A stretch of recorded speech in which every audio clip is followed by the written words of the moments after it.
Shalom Bapak Ibu Saudaraku yang dikasihi oleh Tuhan. Senang sekali boleh berjumpa kembali pada hari ini, Senin 7 November 2022. Nah saudara-saudaraku, kita bersyukur kepada Tuhan pada hari ini. Kita masih diberi kesempatan untuk dapat menikmati hari kita dengan penuh sukacita. Nah saudara-saudara, mari kita persiapkan hati kita untuk mendengar kebenaran firman Tuhan. Kita boleh masuk lebih dalam lagi bersekutu dengan Tuhan. Mari kita persiapkan hati dan kita masuk di dalam doa. Bapa kami yang di surga, dikuduskanlah namamu. Datanglah kerajaanmu dan jadilah kehendak-mu di dalam hidup kami seperti di surga. Kami sungguh bersyukur ya Bapa, kalau hari ini Engkau terus menuntun kami, Engkau membimbing kami dan memberikan kami pengertian-pengertian baru tentang firman. Ajar kami ya Bapa, sehingga kami lebih sungguh-sungguh lagi untuk mengenal Engkau. Ini kami Bapa, urapi kami, penuhi kami, sehingga firman Tuhan yang kami dengar sungguh-sungguh tertanam, berakar, dan berbuah dalam hidup kami. Kami percaya kami boleh memiliki karakter seperti Kristus Yesus. Kami diubahkan menjadi seperti Engkau. Ini kami ya Bapa, penuhi kami, berikan kami hati yang taat, hati yang tunduk kepada firman. Hanya di dalam nama Tuhan Yesus kami berdoa. Amin. Nah saudara-saudaraku, kita akan bersama-sama mendengar firman Tuhan pada hari ini yang berjudul Pengejaran yang Sia-sia. Firman Tuhan ini tertulis di dalam Pengkhotbah 1 ayat 1 sampai dengan 18. Mari saudaraku, saya ajak kita semuanya untuk membaca firman Tuhan ini bersama-sama. Segala sesuatu sia-sia. Inilah perkataan pengkhotbah anak Daud, raja di Yerusalem. Kesia-siaan belaka, kata pengkhotbah. Kesia-siaan belaka, segala sesuatu adalah sia-sia. Apakah gunanya manusia berusaha dengan jerih payah di bawah matahari? Keturunan yang satu pergi dan keturunan yang lain datang, tetapi bumi tetap ada. Matahari terbit, matahari terbenam, lalu terburu-buru menuju tempat ia terbit kembali. Angin bertiup ke selatan, lalu berputar ke utara. Terus-menerus ia berputar, dan dalam putarannya angin itu kembali. Semua sungai mengalir ke laut, tetapi laut tidak juga menjadi penuh. Kemana sungai mengalir, ke situ sungai mengalir selalu. Segala sesuatu menjemukan sehingga tak terkatakan oleh manusia. Mata tidak kenyang melihat, telinga tidak puas mendengar.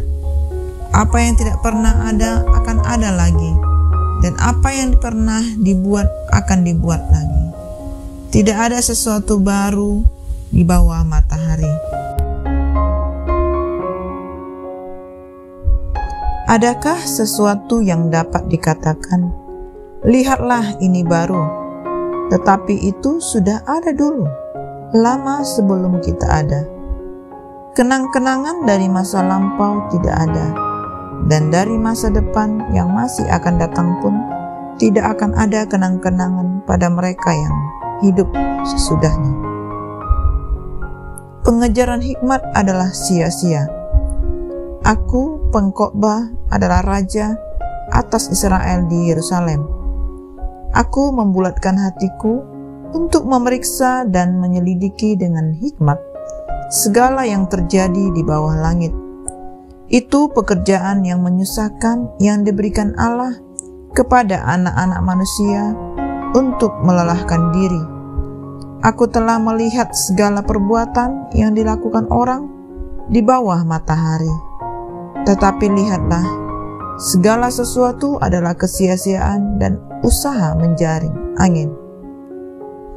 Yang bongkok tak dapat diluruskan, dan yang tidak ada tak dapat dihitung. Aku berkata dalam hati, lihatlah, aku telah memperbesar dan menambah hikmat lebih daripada semua orang yang memerintah atas Yerusalem sebelum aku, dan hatiku telah memperoleh banyak hikmat dan pengetahuan. Aku telah membulatkan hatiku untuk memahami hikmat dan pengetahuan, kebodohan dan kebebalan. Tetapi aku menyadari bahwa hal ini pun adalah usaha menjaring angin. Karena di dalam banyak hikmat ada banyak susah hati, dan siapa memperbanyak pengetahuan, memperbanyak kesedihan. Amin. Saudara-saudaraku, segala sesuatu yang fana dari dunia ini memang hanya kesia-siaan belaka jika kita cari. Contohnya saja, betapa sibuknya manusia mencari harta yang ada di dunia ini, sampai-sampai seringkali mengorbankan kesehatan. Harta yang dicari itu terkadang sering dicari dengan cara yang tidak halal. Setiap jalan yang kotor sekalipun kita lakukan, tapi setelah itu, apakah kita mendapatkan hasilnya? Mungkin saja kita bisa menikmatinya sesaat, namun setelah itu tidak akan kita bawa ketika kita mati. Betapa sia-sianya hal seperti itu, bukan?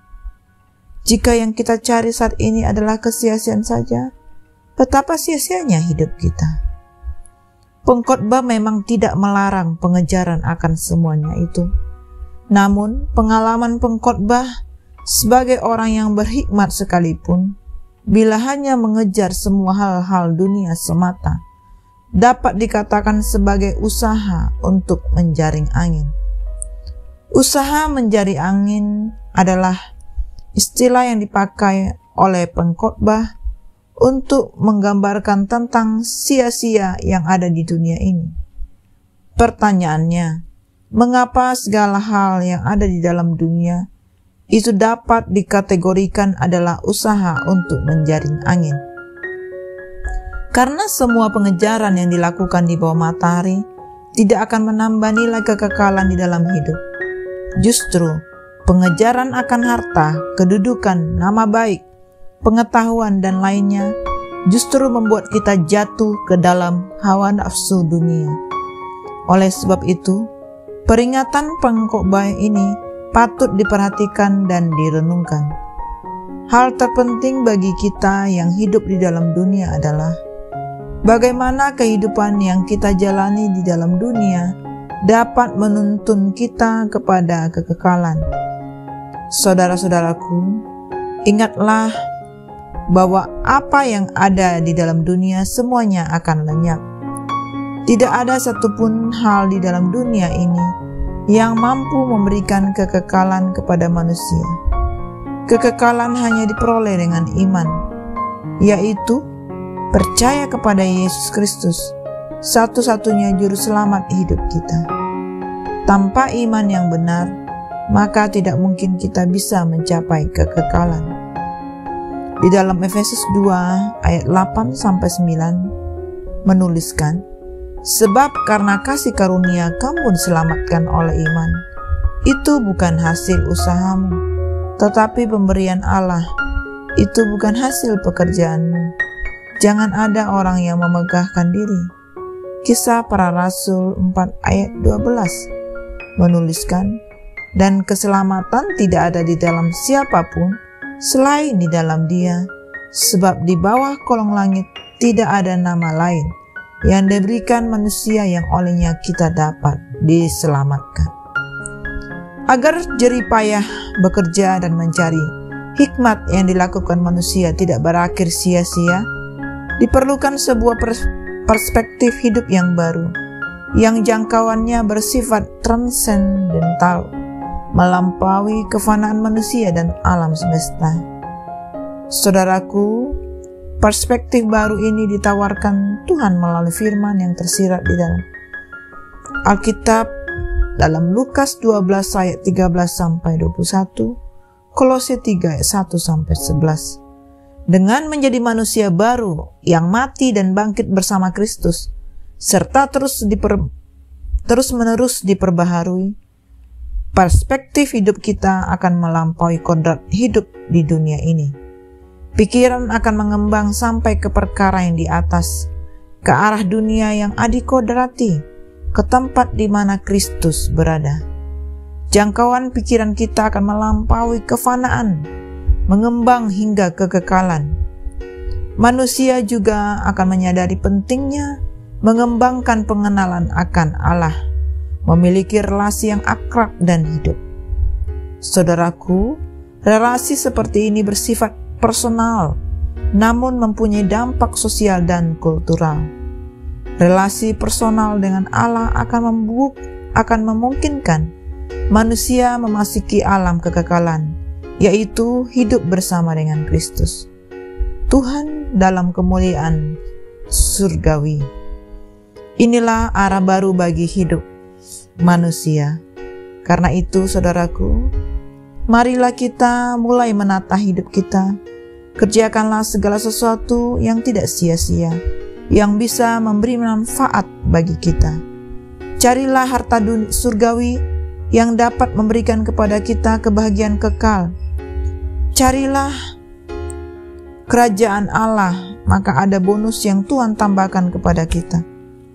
Tapi hati yang mencarinya daripada bonusnya lebih berkenan di hadapan Tuhan. Amin. Demikianlah saudara-saudaraku renungan firman Tuhan yang kita dengar pada hari ini. Mari kita lebih lagi merenungkannya dan kita satukan hati tutup di dalam doa. Bapa kami yang sungguh baik, kami bersyukur kepadamu karena Engkau begitu baik bagi kami.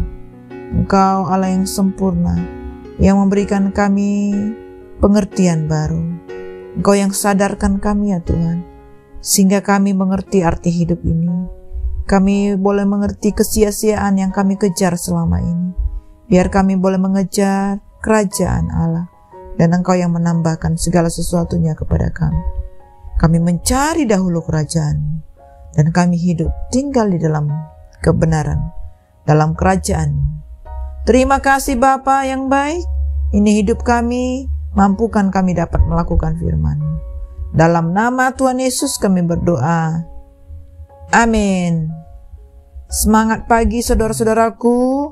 Semangat di dalam mengerjakan bagian kita. Tuhan Yesus memberkati.